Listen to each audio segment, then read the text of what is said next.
ಮನೆ ಅಂದ ತಕ್ಷಣ ನೀವು ಸಾಲ ತಗೊಳ್ಬೇಕಾಗತ್ತೆ. ಸಾಲ ಅಂತಂದಾಗ ಒಂದಷ್ಟು EMI ಬರುತ್ತೆ. ಯಾವುದೇ ಕಾರಣಕ್ಕೂ ಮನೆಗೆ ಕಟ್ಟುವಂಥ EMI ನಿಮ್ಮ ಟೇಕ್ ಹೋಮ್ ಸ್ಯಾಲರಿಯ 30-40% ಒಳಗೆ ಇರಬೇಕು. ಅದಕ್ಕಿಂತ ಜಾಸ್ತಿ ಇದ್ದರೆ ಫೈನಾನ್ಷಿಯಲ್ ಇಂಬ್ಯಾಲೆನ್ಸ್ ಸ್ಟಾರ್ಟ್ ಆಗುತ್ತೆ. ಅಲ್ಲದೆ ನೀವು ತೆಗೆದುಕೊಳ್ತಿರುವಂಥ ಮನೆ ಏನಿದೆ ಅದು ನಿಮ್ಮ ವಾರ್ಷಿಕ ಆದಾಯದ ಕನಿಷ್ಠ 3 ಪಟ್ಟಾದರೂ ಇರಬೇಕು. ಈ ಸಂದರ್ಭದಲ್ಲಿ ನಾನು ಇನ್ನೂ ಒಂದು ನಿಯಮವನ್ನು ಹೇಳಬೇಕಾಗತ್ತೆ. 40% EMI ರೂಲ್.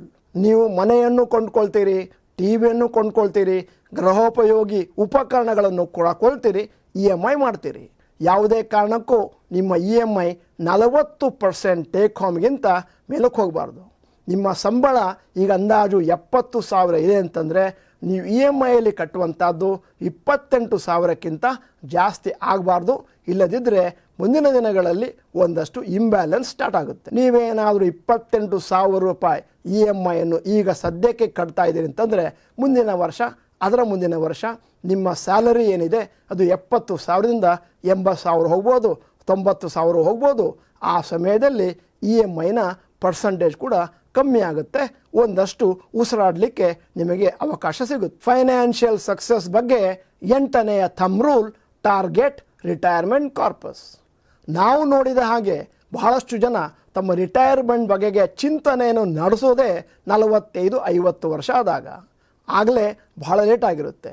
ನೀವು ಒಬ್ಬ ಒಳ್ಳೆಯ ಹೂಡಿಕೆದಾರನಾಗಿದ್ದು ಒಬ್ಬ ಒಳ್ಳೆಯ ಪ್ರಬುದ್ಧ ವ್ಯಕ್ತಿ ಆದರೆ ನನ್ನ ಸಲಹೆ ನಿಮ್ಮ ರಿಟೈರ್ಮೆಂಟಿನ ಪ್ಲ್ಯಾನಿಂಗನ್ನು ಮೊದಲನೇ ತಿಂಗಳಿಂದ ಪ್ರಾರಂಭ ಮಾಡಬೇಕು. ಒಂದು 30,000 ಸ್ಯಾಲ್ರಿ ಇದೆ ಅಂತಂದರೆ ಒಂದು 4-5 ಸಾವಿರವನ್ನಾದರೂ ನೀವು ಬಹುಶಃ ಮ್ಯೂಚುವಲ್ ಫಂಡ್ಗಳಲ್ಲಿ ಹೂಡಿಕೆ ಮಾಡ್ತಾ ಬರಬೇಕಾಗತ್ತೆ. SIP ಮುಖಾಂತರ ಕನಿಷ್ಠ ಪಕ್ಷ 25-30-35 ವರ್ಷ. ನೀವು 60 ವರ್ಷಕ್ಕೆ ರಿಟೈರ್ ಆಗ್ತೀರಿ ಅಂತ ಇಟ್ಕೊಳ್ಳೋಣ.